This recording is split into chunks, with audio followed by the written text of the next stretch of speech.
sedemikian bombastis, bombastis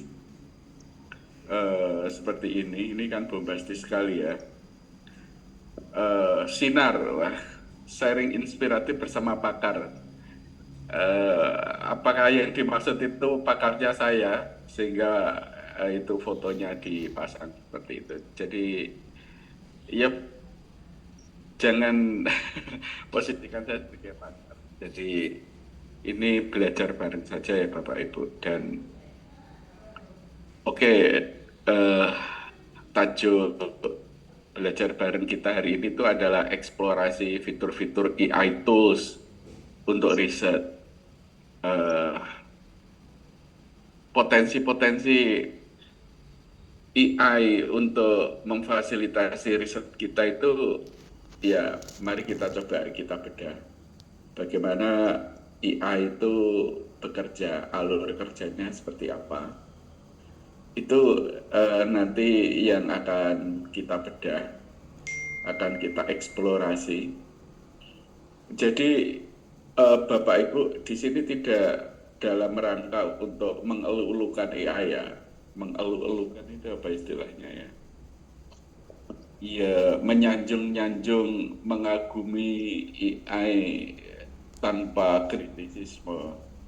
Tetapi kita mencoba untuk menakar bagaimana potensi-potensi AI, potentials of AI itu untuk keperluan riset kita. Yang memang hari ini AI itu sudah hadir dalam aneka rupa lini kehidupan kita ya. Baik untuk keperluan sehari-hari maupun untuk keperluan akademik dan riset. Yang belum hadir itu AI untuk menggantikan kita cuci baju, cuci piring, cuci setrika. Tapi mungkin akan hadir juga. Kok nggak ada yang ketawa ya? Saya sebenarnya kepengen ini santai saja gitu loh. Ya, Dok.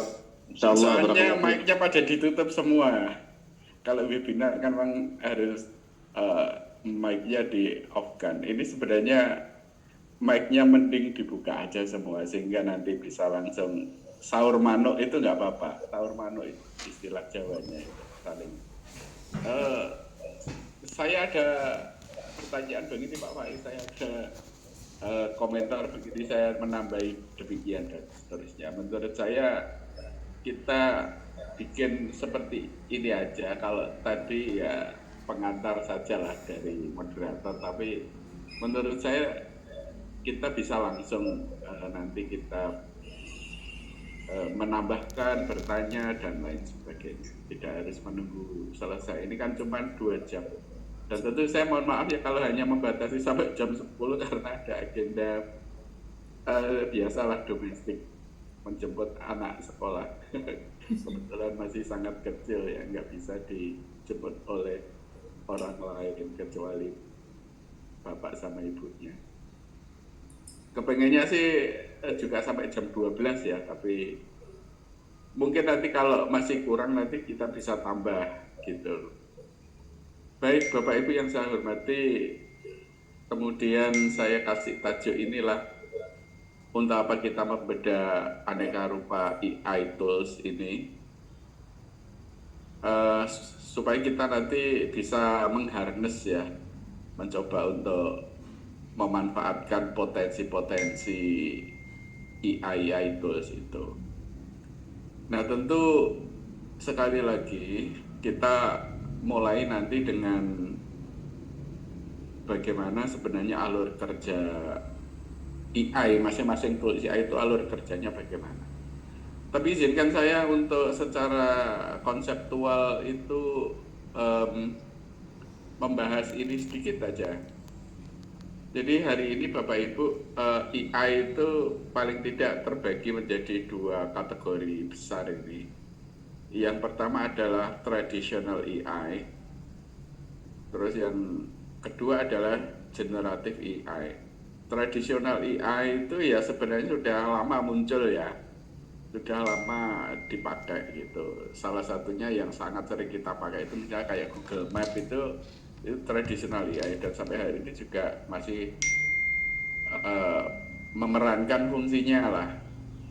Jadi kalau kita mau di mana ya alamat ini jalur mana yang bagus dilewati dengan cepat menuju ke satu lokasi itu tradisional AI. Nah kemudian ada generatif AI. Um, generatif AI itu kenapa dinamakan generatif itu karena dia bisa mengenerate aneka rupa material gitu, material. Dan ini milestone-nya itu ditandai dengan diluncurkannya ChatGPT itu pada November 2023 ya, kalau nggak salah. Jadi 2023 itu menandai kelahiran pertama generatif AI di ruang publik itu ChatGPT itu. Dan seperti yang kita lihat dan juga kita alami, bahkan kita gunakan itu bisa mengenerate teks, bisa gambar, musik, video, script, coding dan seterusnya itu. Jadi ini Bapak Ibu, dan nanti di mana kita akan banyak mengeksplorasi itu di kategori generatif AI. Jadi generatif AI hari ini itu berkembang sedemikian beragam ya konten-konten yang bisa di-generate. Jadi generate itu artinya menghasilkan ya, makanya generatif AI yang bisa menghasilkan sebuah teks, image, gambar, audio, lagu-lagu, bahkan gabungan antara audio dengan video juga bisa. Berarti video itu kan juga gambar. Jadi ini saling berkelindan gitu. Hasilnya misalnya kayak ChatGPT juga bisa menghasilkan teks, image, audio dan seterusnya, dan memang ada beberapa generatif AI yang hanya mengkhususkan pada audio saja atau image saja dan seterusnya.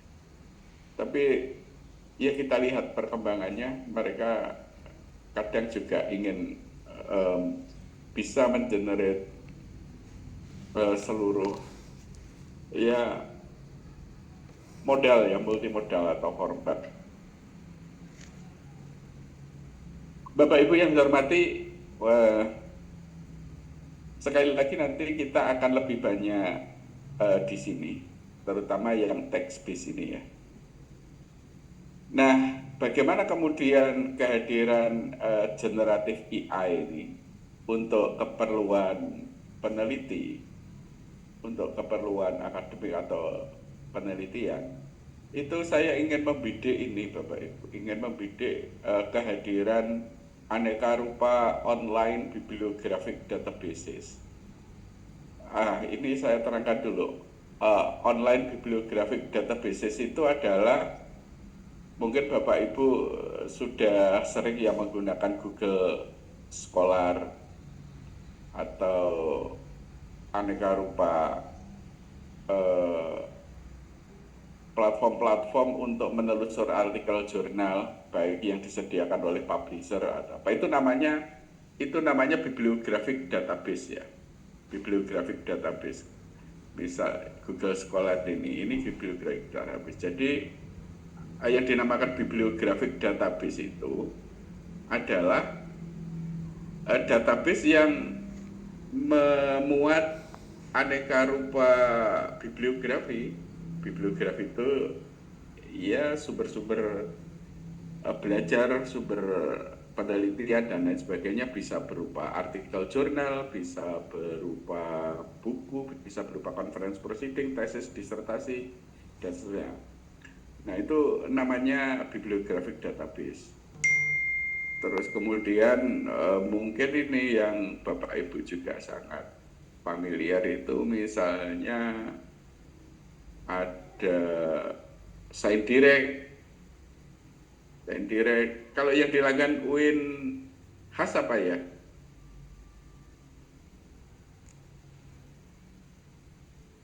Mungkin Emerald. Springer Pak Faiz, Springer. Oh iya, oke, Springer. Springer. Nah, ini namanya bibliographic database. Jadi semua itu jenis bibliographic database. Gitu. Nah, kita tidak akan membedah apa itu bibliographic database yang ya ini sebenarnya juga macam-macam ya jenisnya. Cuman saya ingin mengkhususkan bahwa online bibliographic database hari ini itu banyak bermunculan yang menawarkan, maksud saya, dia menamakan bibliographic database saya yang online ini ditenagai oleh AI loh. Jadi ditanami mesin AI gitu. Jadi Bapak Ibu bisa bayangkan misalnya ini yang isinya hari ini adalah berapa ini? Biasanya ada ininya kalau kita ini ada statistiknya ya. Ini. Nah, ini atau Taylor and TNF kayak gini, ini kan ada statistiknya ini. Biasanya umumnya isinya sampai jutaan. Nah, ini misalnya 5 juta artikel. 5 juta artikel dari 2000 sekian jurnal. Kalau Science Direct ini bisa sampai puluhan juta artikel dari juga sekitar 5 ribuan jurnal dan ya buku juga. Nah, cuman Bapak Ibu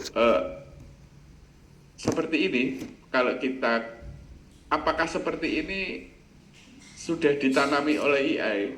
Belum.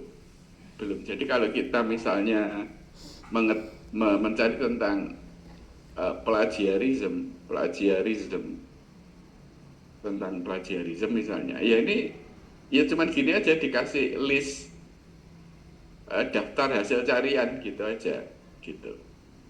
Jadi ini belum ditanami oleh AI, meskipun ini harganya juga sudah sangat mahal gitu ya. Termasuk Springer ini juga kalau kita ketik misalnya multicultural education, yang ini tentu sudah banyak disosialisasikan ya oleh kawan-kawan perpustakaan UIN Jember.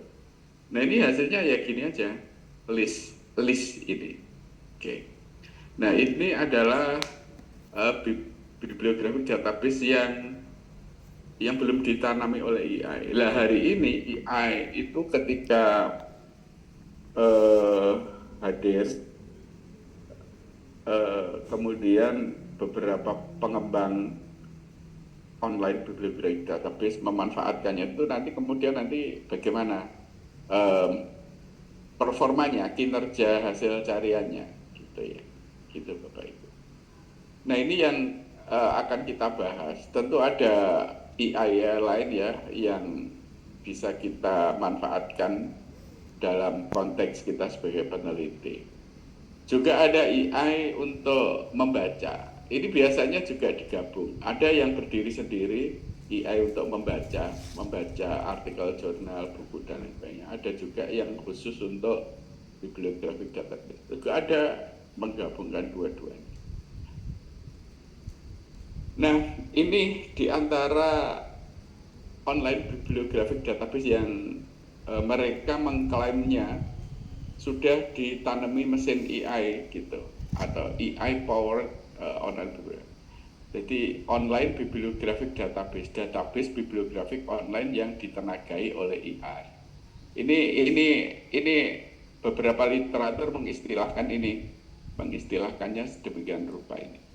Ada elicit, ada size-based, consensus site, assistant by site, dan ini hanya menyebut di antaranya ya, masih banyak tentu. Tapi ini bisa kita sebut sebagai pendatang awal atau pionir lah, pionir. Hari ini ada Scopus juga, ya setelah mereka ini hadir ada Scopus yang ditenagai oleh AI. Nanti semoga bisa kita juga eksplorasi. Oke, ada Litmaps yang juga sudah dilanggan oleh perpustakaan UIN Has yang nanti bisa disebut dan seterusnya lah banyak.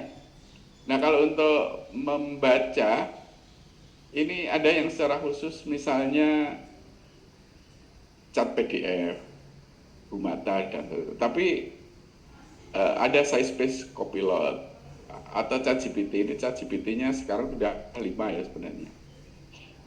Sudah versi 5. Nah, kemudian apa kekhasannya online bibliographic database yang ditenagai oleh AI itu? Nah, pertama yang perlu saya ulas itu adalah semantic search-nya ini, semantic search-nya, pendekatan pencarian dengan menggunakan semantik. Jadi pendekatan semantic search ini beda dengan ketika kita mencari kayak gini ya, misalnya plagiarism di kalangan perguruan, di kalangan mahasiswa kita ketik student university kayak gini. Ya gitu, jadi dengan kata kunci gitu. Sama kayak di sini Google Scholar itu Bapak Ibu kan memasukkan kata kunci misalnya dengan inclusive education ya diketikkan kata kuncinya seperti ini. Itu penelusuran yang tidak menggunakan semantik ya, semantik search. Lalu bagaimana kemudian bagaimana semantic search itu diterapkan di database bibliografik yang ditenagai oleh AI, nanti akan kita praktekkan. Jadi nanti tidak menggunakan kata kunci, tapi kita harus ekspresikan dalam bentuk prompt misalnya. Prompt. Nah, Bapak Ibu juga sudah sangat sering mestinya mendengar istilah prompt itu. Dan prompt itu harusnya diformulasikan dalam bentuk apa?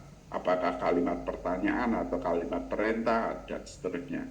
Nanti masing-masing AI tools nanti punya pilihan sendiri-sendiri. Terus kemudian dia bisa memberikan summarizing, bisa melakukan summarizing, bisa mensintesa dan merangkum hasil carian gitu ya. Hasil carian. Jadi hasil cariannya misalnya ada 10 artikel atau belasan artikel itu dari 11 itu kemudian disintesa. Disintesa dia bisa meringkas dan mensintesa ini tentu dengan juga disertai peta gitu. Dia berusaha untuk bisa melakukan gitu.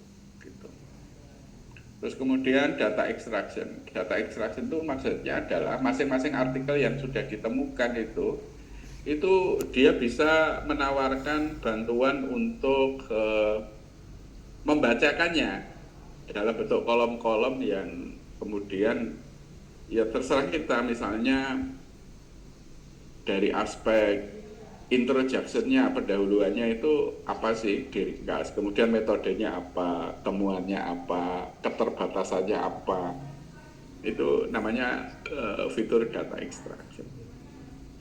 Kalau citizen chasing ini dia bisa menawarkan artikel serupa, misalnya Bapak Ibu mendapatkan artikel serupa, misalnya saya kok cocok banget dengan 3 artikel ini, 3 artikel itu kemudian ditandai, dicontreng-contreng, kemudian kita klik tolong carikan artikel yang seperti ini, itu namanya citizen chasing.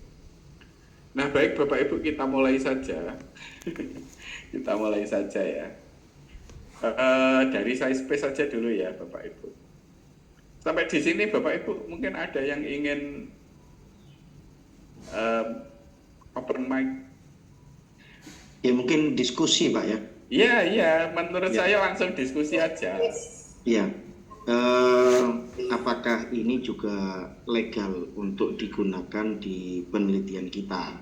Bagaimana menurut peneliti-peneliti? Misalnya saya membuat makalah, ada tulisan yang terlalu panjang gitu, terus saya prompt di salah satu AI, terus kemudian saya meminta ringkasan, dan kemudian ringkasan itu kami bubuhkan di makalah kami. apakah ini sudah legal. Khawatirnya begini juga, ketika ringkasan itu yang kita pakai di makalah, kita terkena plagiasi atau bagaimana. Ya mungkin diskusi dulu Pak, ini karena baru tahap pencobaan. Iya, iya. Eh, itu sebenarnya ada banyak ini policy ya. Jadi mungkin di lain waktu mungkin kita bisa diskusikan bagaimana kemudian policy kebijakan penggunaan generatif AI seperti itu ketika eh, maksud saya policy-policy yang digariskan oleh penerbit jurnal atau pengelola jurnal. Misalnya kalau kita ketik ini AI Journal Elsevier, ini artinya kita pengen bagaimana sih penerbit Elsevier yang punya Sendirex, Scopus dan lain sebagainya itu mempolisikan ya ini ada generative AI policies for journals. Jadi jurnal-jurnal yang ada di ini begini. Jadi dia punya panduan ya, punya panduan gitu for reviewers. Bagaimana ketika mereview boleh nggak pakai AI? Ketika menulis untuk editor bagaimana? Nanti juga untuk, nah menurut saya seperti ini sih. Jadi kita ini for author, nah, for author. Jadi bisa menggunakan AI dengan ketentuan sedemikian rupa ini, gitu ya. Jadi di sini membuka peluang sebenarnya untuk penggunaan AI, tapi seperti Dalrymple seperti ini, gitu. Misalnya harus transparan dan gitu. Jadi untuk menjawab legal dan tidak legalnya itu ini masing-masing penerbit. Intinya ada kan dia tidak langsung menilai bahwa AI tidak boleh. Boleh tapi begini misalnya gini. Elsevier ini dia kan gini. Elsevier mengakui ini AI itu. Saya Elsevier mengakui potensial of generative AI yang tadi kita dan mengakui when used responsibly, ketika digunakan secara bertanggung jawab lah. Ini kan masih normatif ya. Ketika digunakan bertanggung jawab itu kan masih normatif lah. Nanti operasionalnya bagaimana? Kan perlu kita pelajari. Jadi menjawab legal atau tidak legal itu kan ini sebenarnya, gitu ya. Iya. Mungkin satu aja ini ya, contoh kasus Elsevier. Tentu ada banyak lagi policy itu. Gitu. Mungkin bisa menjawab nggak ini? Jawaban saya ini. Iya bisa. Nah, berarti ada batasan-batasan yang dibuat AI atau mungkin batasan dari polisi itu untuk. Iya, paham saya. Iya. Nanti insya Allah lebih dipelajari lagi ya, Dok. Iya, baca nanti. Ya memang akan lebih bagus kalau sampai di level lembaga kita, UIN khas Jember, UIN Malang, itu juga bisa mempunyai policy yang sampai ke level operasional, bukan hanya policy yang sifatnya normatif. Kalau berhenti sampai situ, when used responsibly, jika digunakan secara bertanggung jawab, secara bijak. Iya, ukurannya apa gitu lah. Misalnya gitu. Dalam hal apa? Kadang-kadang itu kan kita sering lah sekarang jadi jargon gitu kan. Ya, sebenarnya jawabannya sebatas normatif. Nah itu memang tantangan kita untuk merumuskan itu. Apalagi hari ini juga mau macam-macam. Oke, ada yang lain mungkin sebelum kita lanjutkan. Intinya hari ini kita lebih banyak berfokus pada mengeksplorasi ya. Tapi itu pun juga mungkin ya nggak bisa semua itu tadi kita eksplorasi. Dan juga riset itu kan juga kegiatannya banyak sekali ya. Riset itu kegiatannya banyak sekali dan tentu tidak semua itu bisa kita kita apa kita praktekkan semua ya. Riset itu kan banyak sekali, alurnya panjang sekali, dan nanti kita akan mencoba untuk mempraktekkan, sembari mengeksplorasi ini, mempraktekkan ini apa mempraktekkan di alur riset mana kira-kira kita bisa memanfaatkan fitur yang mana dari AI yang mana gitu. Baik, terima kasih. Nah, size space ini memang apa ya? Ini seperti kayak jamur ya, jamur yang tumbuh di musim musim penghujan. Bak cendawan yang tumbuh di musim penghujan. Ini eh, munculnya AI tool yang seperti yang saya gambarkan ini memang hampir bersamaan itu, elicit, size space, konsensus, dan ini tidak dikembangkan oleh sebuah perusahaan besar, penerbitan besar,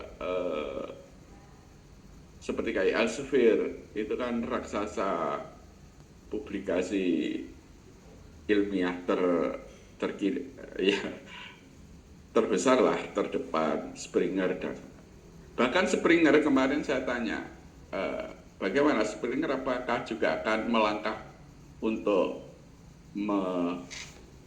memperkuat platformnya link.springer.com yang kita buka tadi dengan AI. Dia bilang enggak gitu, enggak. Itu saya direct sudah mulai ke situ loh ya gitu. Iya silahkan sih kalau kayak gitu. Jadi dia tetap akan Springer ya kayak gini. Jadi kalau kita menelusuri ya harus kita ketikkan kata kunci seperti ini. Yang kata kunci itu ya harus juga ada strateginya ya untuk memilihnya. Nah, kenapa ini kok tiba-tiba muncul, dan ini basisnya di India kayak saya space ini. Oleh ya kayak kebanyakan oleh sekelompok ya peneliti, sekelompok programmer kayak gitu. Terus ada kemudian site ini itu juga gitu. Nah, kenapa kok dia kemudian tiba-tiba punya banyak database kayak site ini, punya banyak database bibliografik tadi. Itu sebenarnya kuncinya di sini sih, semantik scholar. Jadi semantik scholar ini yang datanya hari ini mencapai 200-an juta publikasi, itu menggratiskan data bibliografiknya itu. Jadi tadi kan namanya database bibliografik. Jadi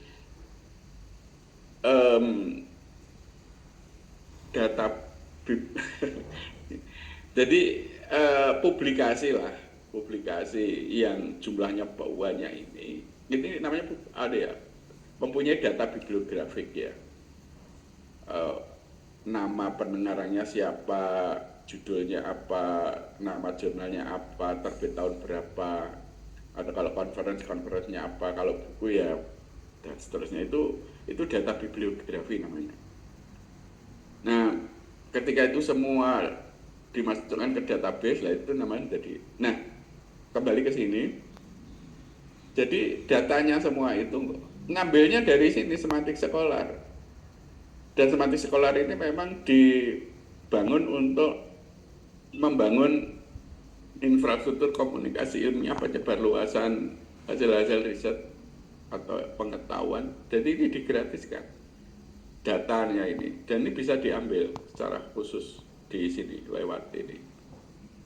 Nah, ketika ini bisa diambil, nah setelah diambil kemudian diolah lagi ke dalam sebuah database bibliografik yang kemudian ditenagai oleh AI, itulah kemudian jadi seperti ini, jadi size space, jadi site, jadi elicit, jadi lead maps, jadi litmas, macam-macam, banyak lah. Ada research rabbit seperti yang itu semua tadi.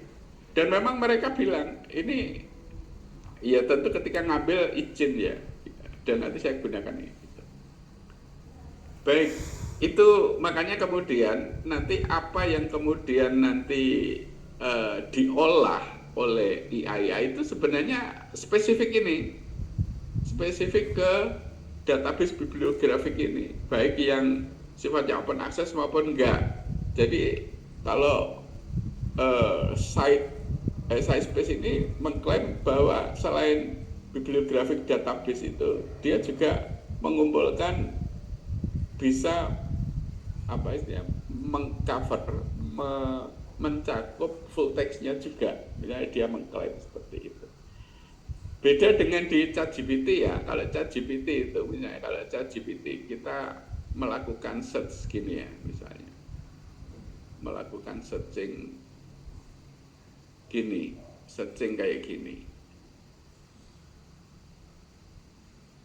Ini kan nanti yang dia olah itu ya ada blog, ada macam-macam lah. Dia tidak secara spesifik data bibliografik seperti ini. Tapi kalau sekali lagi SciSpace, Elicit, itu nanti yang diolah itu ini 200-an juta sekian ini artikel, jurnal, konferensi proceeding, buku, dan lain sebagainya. Jadi spesifik, makanya kan namanya bibliographic database yang diterapkan oleh AI. Nah, Bapak Ibu yang saya hormati, kita mulai dari SciSpace ya. Gitu ya Bapak Ibu. Ya. Sebelum kita mulai, ada yang ingin open mic mungkin, silakan.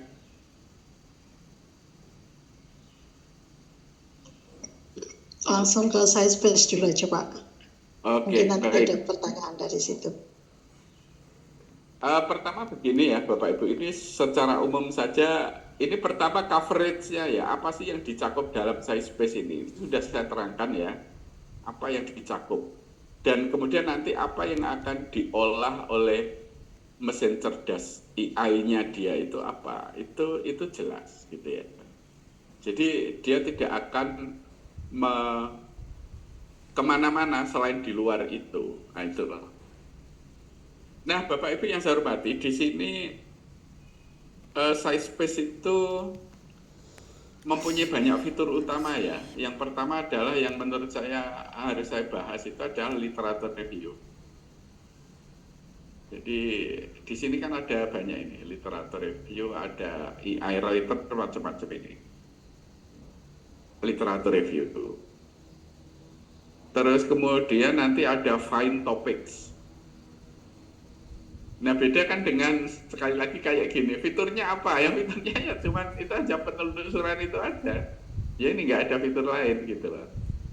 Meskipun ini ada penelusuran tingkat lanjut, ini bukan untuk memilih jenis itu. Nah, nanti kebutuhan ini, kapan kita harus menggunakan fitur literatur review?